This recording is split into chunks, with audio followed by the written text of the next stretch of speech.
अस्सलाम वालेकुम dear students.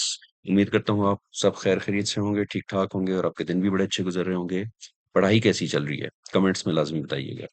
Okay students, आज हम लोग एक बड़ा इंपॉर्टेंट टॉपिक कवर करने जा रहे हैं। ठीक है, आप सारे उसको बहुत अटेंशन से और बहुत गौर से सुनिएगा, और अगर एक बार समझ नहीं आती है तो उसको आप बार बार देखिएगा, क्योंकि ये कॉन्सेप्ट आपके लिए बहुत इंपॉर्टेंट है। ठीक है, और ये वो कॉन्सेप्ट है जिसके ऊपर आपके कंप्यूटर सिस्टम्स चल रहे होते हैं।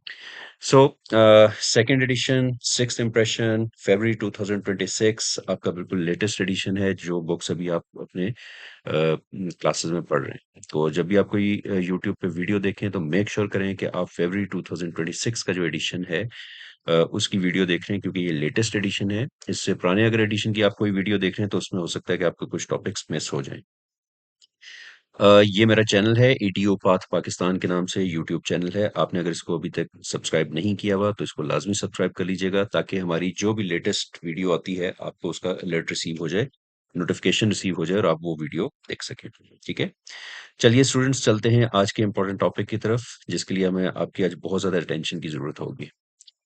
ओके स्टूडेंट्स, आप इमेजिन कीजिए कि आप कुछ पका रहे हैं, कुछ खाना पका रहे हैं। ठीक है, तो खाना पकाने के लिए आपको कुछ चीज़ें चाहिए होती हैं। मिसाल के तौर पे आपको खाने पकाने के जो चीज़ें हैं, मसाला जात है, प्याज़ हैं, आलू, टमाटर, इस तरह की चीज़ें चाहिए होती हैं।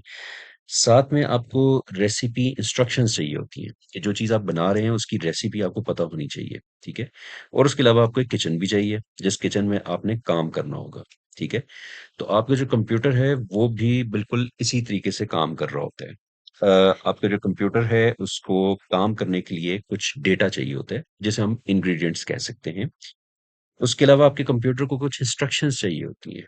रेसिपी जो होती है वो आपकी इंस्ट्रक्शंस हो गई, और उसके अलावा आपका जो प्रोसेसर है वो बेसिकली इंस्ट्रक्शंस को प्रोसेस कर रहा होता है, वो काम कर रहा होता है।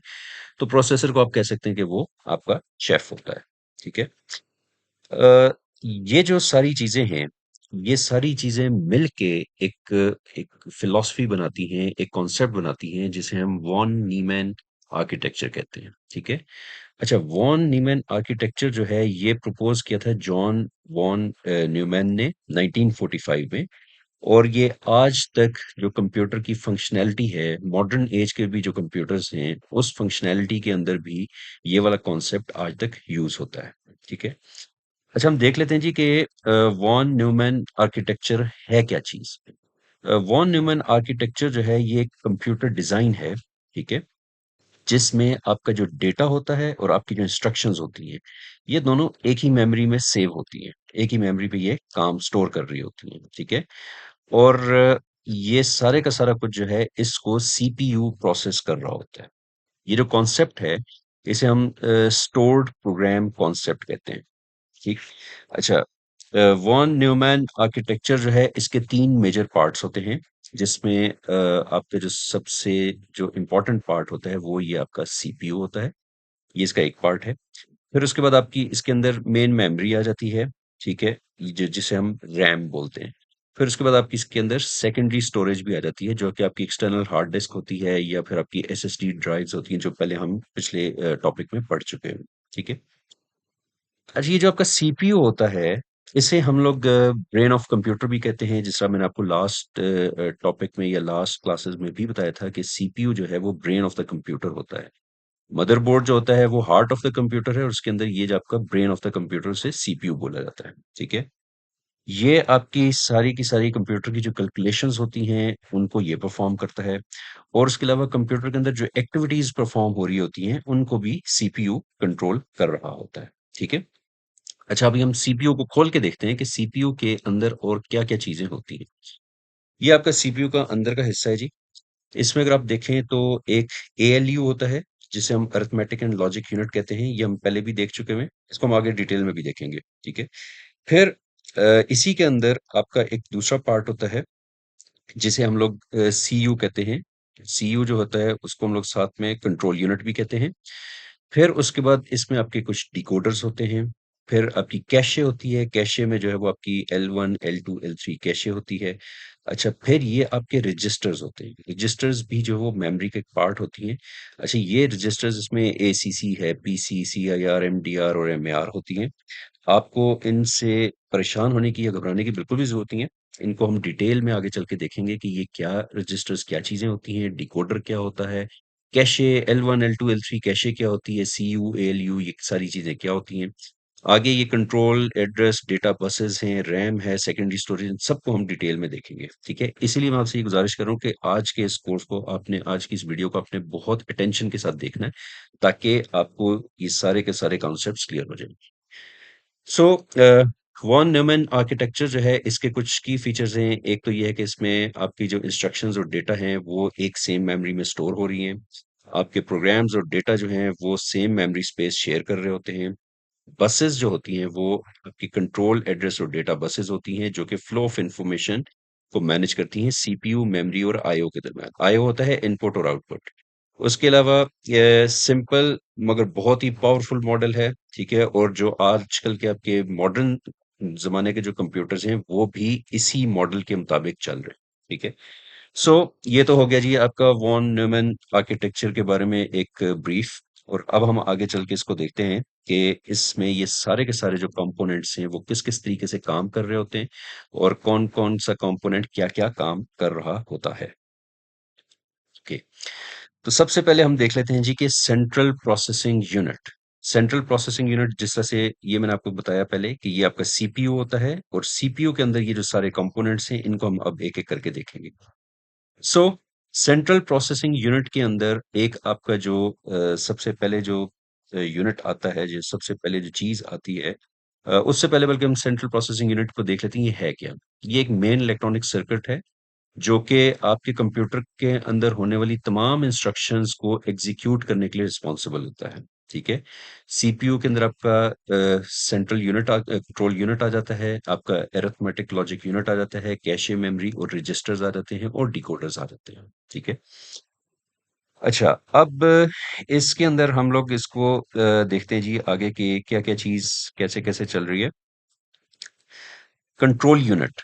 सबसे पहले हम लोग कंट्रोल यूनिट को देख लेते हैं कि कंट्रोल यूनिट क्या होता है, ठीक है? अच्छा, ये आपका कंट्रोल यूनिट जो है, इसका एक डायग्राम दिया गया है कि इसके अंदर क्या-क्या चीज़ें कैसे-कैसे काम कर रही होती हैं। कंट्रोल यूनिट को आप इस तरीके से कह सकते हैं कि ये एक मैनेजर होता है। ये आपके कंप्यूटर के अंदर एक मैनेजर होता है और इसका काम क्या होता है कि ये बेसिकली किन चीज़ों को मैनेज करता है, जो इंस्ट्रक्शंस फेच हो रही होती हैं, ये उनको मैनेज करता है। जो इंस्ट्रक्शंस डिकोड होनी होती हैं, ये उनको मैनेज करता है और उसके अलावा आपका जो फ्लो ऑफ डेटा है, ये उसको कंट्रोल करता है, उसको मैनेज कर रहा होता है, ठीक है? ये जितनी भी कंप्यूटर की एक्टिविटीज़ हो रही होती हैं, ये उन सब के दरमियान एक कोऑर्डिनेशन का रोल प्ले कर रहा होता है और it's more like a manager. आपके कंप्यूटर का ये मैनेजर होता है, ठीक है? अ, इसमें हम एक रियल लाइफ एग्ज़ाम्पल ले लेते हैं, ठीक है? कि आप एक स्कूल में हैं, ठीक है? स्कूल की एक प्रिंसिपल या स्कूल के एक प्रिंसिपल होते हैं। प्रिंसिपल ज़रूरी नहीं है कि वो आपको कोई सब्जेक्ट टीच करें, बट वो स्कूल की सारी एक्टिविटीज़ को मैनेज कर रहे होते हैं, ठीक है? सिमिलरली कंट्रोल यूनिट खुद से कोई कैलकुलेशंस नहीं परफॉर्म कर रहा होता, बट वो सारी की सारी इंस्ट्रक्शंस को, सारी की सारी फ्लो ऑफ इंफॉर्मेशन या डेटा को मैनेज कर रहा होता है। अच्छा, उसके अलावा आपका जो कंट्रोल यूनिट होता है, इसके अंदर आपके डिकोडर्स होते हैं, ठीक है? डिकोडर्स का काम क्या होता है? ये आप जो भी इंस्ट्रक्शन कंप्यूटर को दी जाती हैं, ये उनको अंडरस्टैंड करते हैं और उसको अंडरस्टैंड करने के बाद उसको किसी एक्शन में वो परफ़ॉर्म करते हैं, ट्रांसलेट करते हैं किसी एक्शन के अंदर। ये काम होता है डिकोडर का, ठीक है? एक एग्ज़ाम्पल ले लेते हैं कि हमने कंप्यूटर को एक इंस्ट्रक्शन दी कि ऐड 5 एंड 10, ठीक है? इन 2 डिजिट्स को ऐड करो। डिकोडर ये अंडरस्टैंड कर लेता है कि 5 और 10 को ऐड करने का मतलब ये है कि मैंने यहाँ पर एडिशन का जो फंक्शन है उसको परफॉर्म करना है। तो ये जो एडिशन का फंक्शन परफॉर्म करने की अंडरस्टैंडिंग डेवलप हुई, ये कंप्यूटर को अंडरस्टैंडिंग दी डिकोडर ने, ठीक है?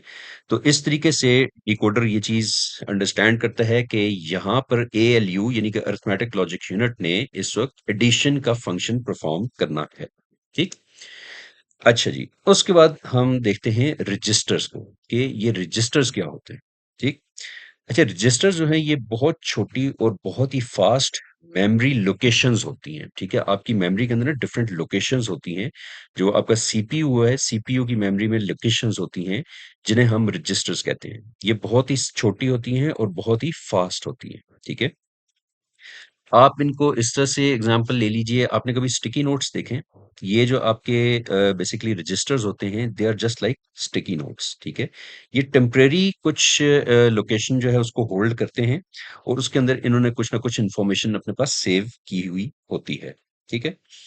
अच्छा, इसके बाद इसकी जो बेसिकली आपके जो रजिस्टर्स होते हैं, रजिस्टर के ना डिफरेंट फंक्शंस होते हैं, जिस तरह से ये एमएआर, एमडीआर, एसीपी, सीसीआईआर होते हैं। ये डिफरेंट फंक्शंस होते हैं, ये डिफरेंट काम कर रही होती हैं इसकी मेमोरीज, ठीक है? अब हम इनको देख लेते हैं कि ये मेमोरीज क्या-क्या काम कर रही होती हैं। MAR, MAR stands for memory address register, ठीक है? एमएआर से बनता है मेमोरी एड्रेस रजिस्टर। ये क्या करती है? ये किसी भी एड्रेस का डेटा स्टोर करती है, जो कि जब कभी ज़रूरत पड़ता है कंप्यूटर को, तो ये वहाँ से ये डेटा फेच करती है, ठीक है? हम एग्ज़ाम्पल ले लेते हैं कि सीपीयू को रैम के अंदर एक लोकेशन है, उस लोकेशन का नंबर है 200, ठीक है? अब सीपीयू को 200 का डेटा चाहिए, लोकेशन नंबर 200 का डेटा चाहिए, ठीक है? तो वो जो डेटा आ रहा होगा, वो एमएआर यानी कि मेमोरी एड्रेस रजिस्टर से आ रहा होगा कि रैम के अंदर लोकेशन 200 कहाँ पड़ी हुई है, ठीक है?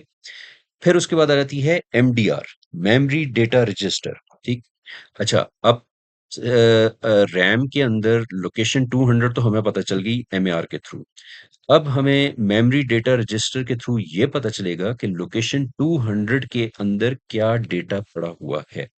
ये एक्चुअली क्या करता है, ये एक्चुअल डेटा जो कि मेमोरी में से आ रहा होता है, ये उसको अपने पास सेव कर रहा होता है। अगर हम लोग एड्रेस 200 को सर्च करते हैं और हम उसको कहते हैं कि जी हमें अब ये बताओ एड्रेस 200 के अंदर 50 कहाँ पड़ा हुआ है, 50 एक नंबर है वो कहाँ पड़ा हुआ है, तो ये जो हमें एड्रेस के अंदर जो पता चलेगा कि ये 50 का नंबर कहाँ पड़ा हुआ है, वो हमें मेमोरी डेटा रजिस्टर के थ्रू पता चलेगा। अच्छा, उसके बाद एसी, एसी कहा जाता है एक्यूमुलेटर को, ठीक है? अच्छा, एक्यूमुलेटर जो है ये क्या करता है कि ये आपके किसी भी फंक्शन के अंदर जो मिडल का रिजल्ट होता है, जो दरमियान का रिजल्ट होता है, ये उस रिजल्ट को स्टोर करता है। कैसे? इसको हम देख लेते हैं। हमारे पास एक फॉर एग्जांपल एक हम एक्शन परफॉर्म करना चाह रहे हैं कि 5 प्लस 3 प्लस 2। अच्छा, अरिथमेटिक के जो रूल्स हैं उनके मुताबिक सबसे पहले कंप्यूटर क्या करेगा कि वो 5 और 3 को ऐड करेगा, ठीक है? 5 और 3 को ऐड करने के बाद इसका जो जवाब आएगा, इसका जो रिजल्ट आएगा, वो बनता है 8। ये जो 8 है, इसको जिस मेमोरी के अंदर सेव किया जाता है, उसे हम एक्यूमुलेटर बोलते हैं। अब ये बेसिकली 5 प्लस 3 8 हो गया, तो ये दरमियान का रिजल्ट था, ठीक है? अभी कंप्यूटर ने पूरी कैलकुलेशन नहीं की।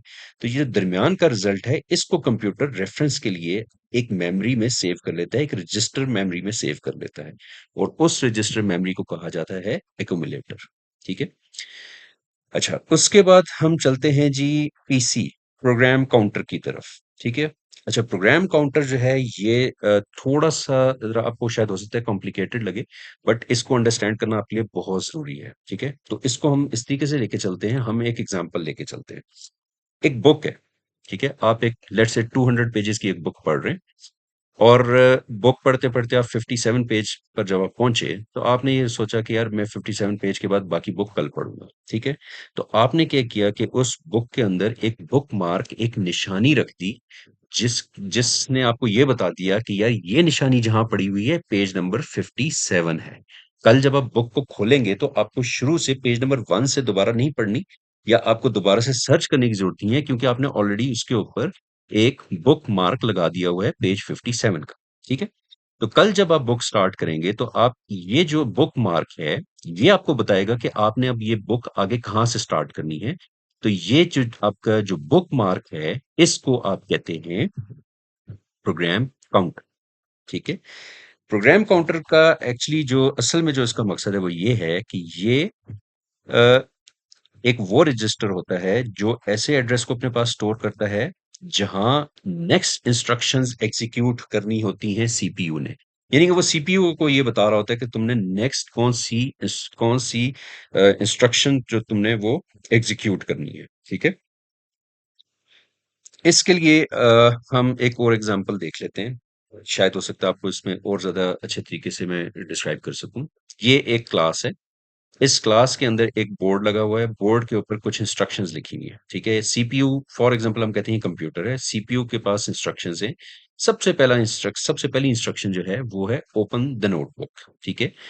अब जो आपका प्रोग्राम काउंटर है, वो सीपीयू को ये बता रहा है कि नेक्स्ट जो इंस्ट्रक्शन होगी, राइट योर नेम की इंस्ट्रक्शन होगी। राइट योर नेम, अब सीपीयू राइट अपना नाम लिख रहा है, तो फिर आपको प्रोग्राम काउंटर पहले ही बता देगा कि नेक्स्ट इंस्ट्रक्शन होगी राइट द डेट। अब सीपीयू ने डेट लिखनी शुरू की, तो पीसी यानी कि प्रोग्राम काउंटर आपको ये बताएगा कि नेक्स्ट इंस्ट्रक्शन जो आने वाली है वो सबमिट द नोटबुक। नोटबुक आपने सबमिट करनी है। ठीक है।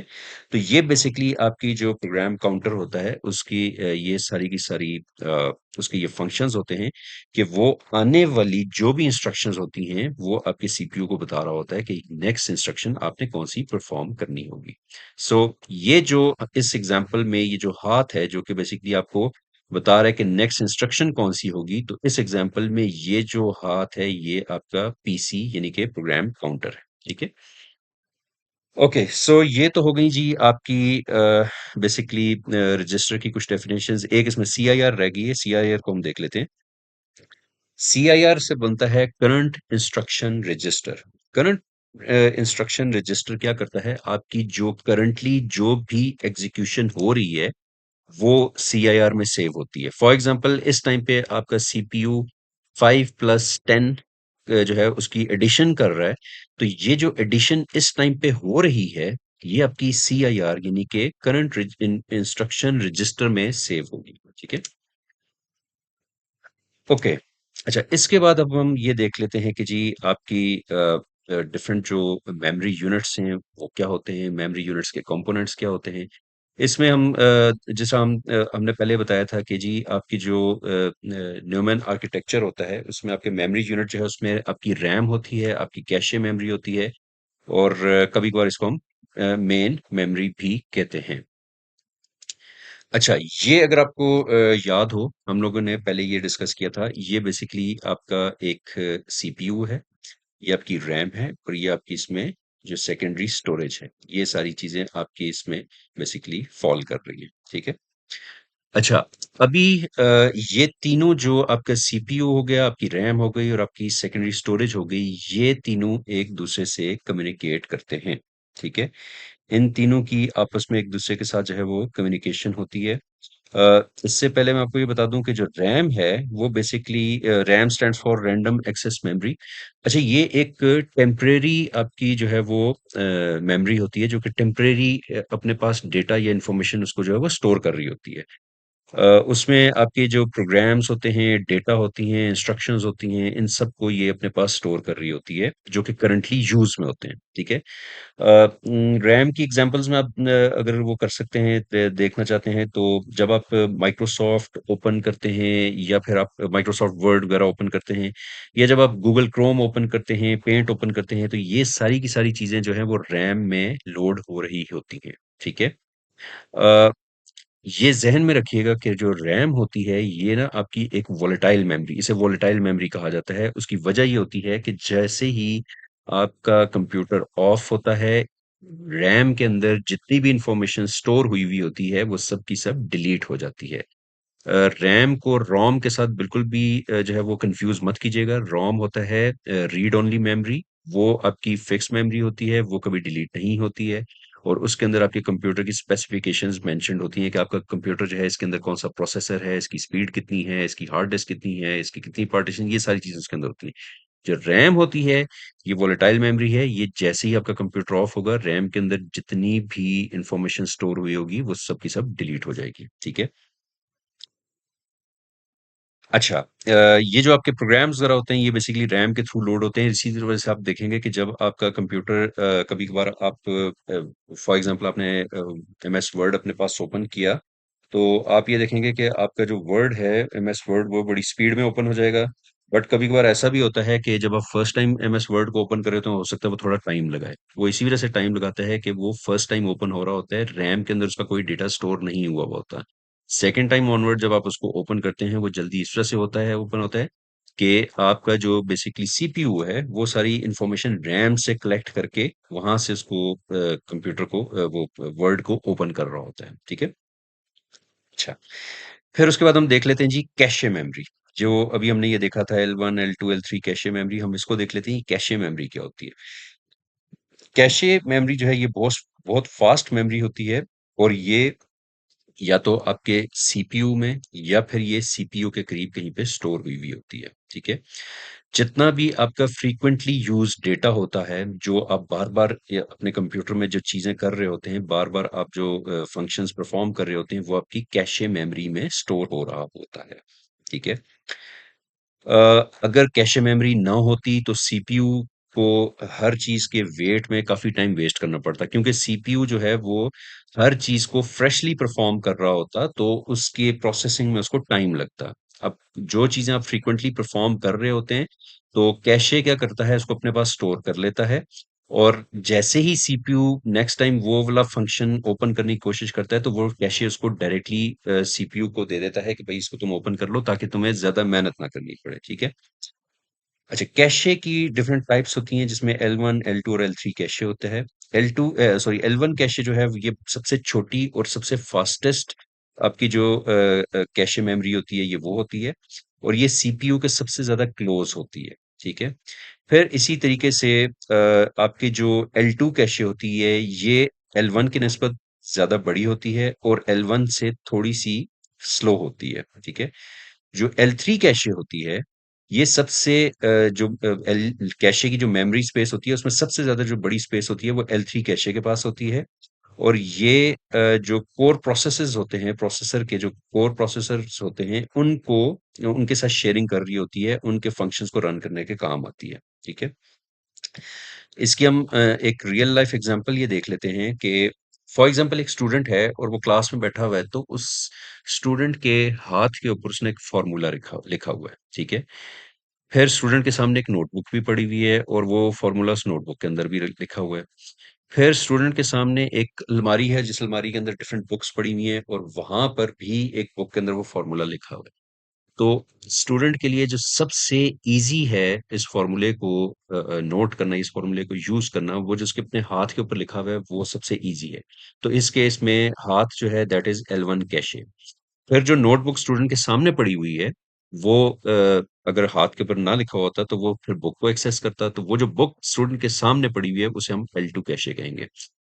फिर L3 कैशे आ जाती है, वो बुक जो कि अलमारी में पड़ी हुई है, स्टूडेंट अगर उसको एक्सेस करेगा तो वो L3 कैशे कहलाएगी। ठीक है?